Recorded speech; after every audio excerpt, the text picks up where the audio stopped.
Hi மக்களே, இன்றைக்கி இட்லி உப்புமா தாங்க செய்ய போகிறோம். அதுக்கு இட்லி இந்த மாதிரி தண்ணியில் போட்டு ஊற வச்சுக்கலாங்க. 2 நிமிஷம் மட்டும் ஊறட்டுங்க.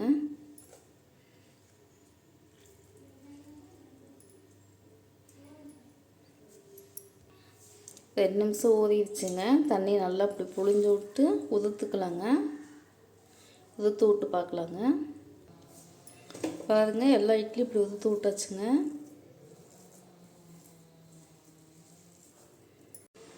இப்போ இந்த இட்லி உப்புமா தாளிக்கிறதுக்கு தேவையான பொருளெல்லாம் பார்த்துக்கலாங்க.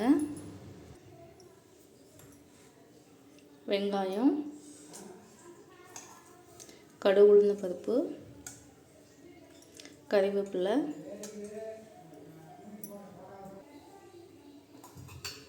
கடலைப்பருப்பு, காஞ்ச மிளகாய் 2,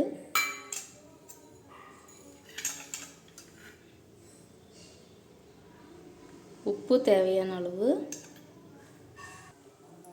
மல்லி இலை. இப்போ வாங்க எப்படி செய்யலான்னு பார்க்கலாம். வடச்சட்டி சூடாகிடுச்சுங்க. எண்ணெய் சேர்த்துக்கலாம்.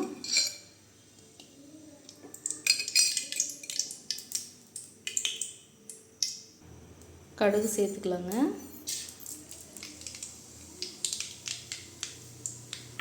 கடலைப்பருப்பு சேர்த்துக்கலாம்.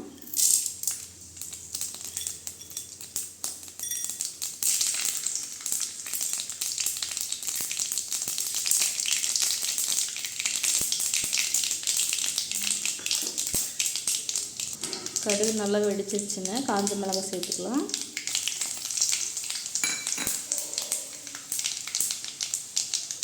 வெங்காயம் சேர்த்துக்கலாங்க.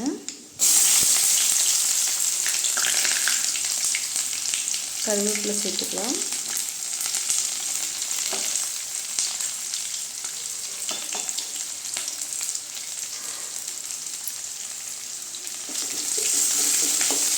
வெங்காயம் நல்லா வதங்கட்டுங்க.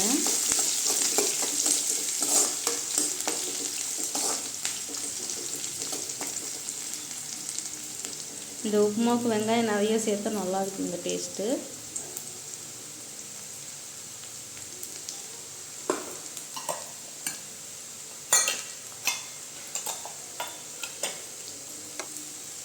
வெங்காயம் நல்லா வதங்கிடுச்சுங்க. இப்போ இட்லி உளுத்து வச்சதை சேர்த்துக்கலாம்.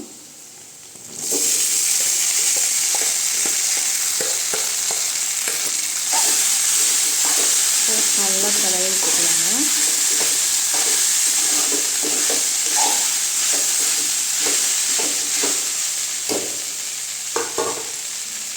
உப்பு சேர்த்துக்கலாங்க. உப்பு கொஞ்சமாக சேர்த்துக்கோங்க, ஏன்னா இட்லியில் உப்பு சேர்த்துருக்கோம்.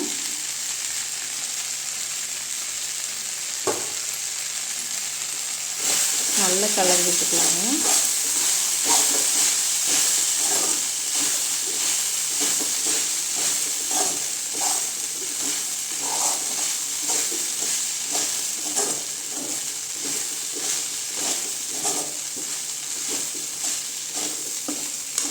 பாருங்கள், நல்லா மிக்ஸ் பண்ணி வச்சு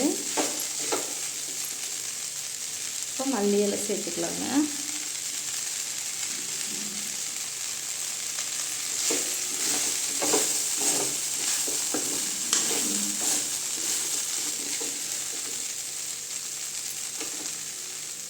இப்போ இட்லி உப்புமா ரெடி ஆகிடுச்சுங்க. இது மாதிரி நீங்கள் ட்ரை பண்ணி பாருங்கள். பிடிச்சிருந்தால் லைக் பண்ணுங்கள், ஷேர் பண்ணுங்கள், சப்ஸ்கிரைப் பண்ணுங்கள், கமெண்ட் பண்ணுங்கள்.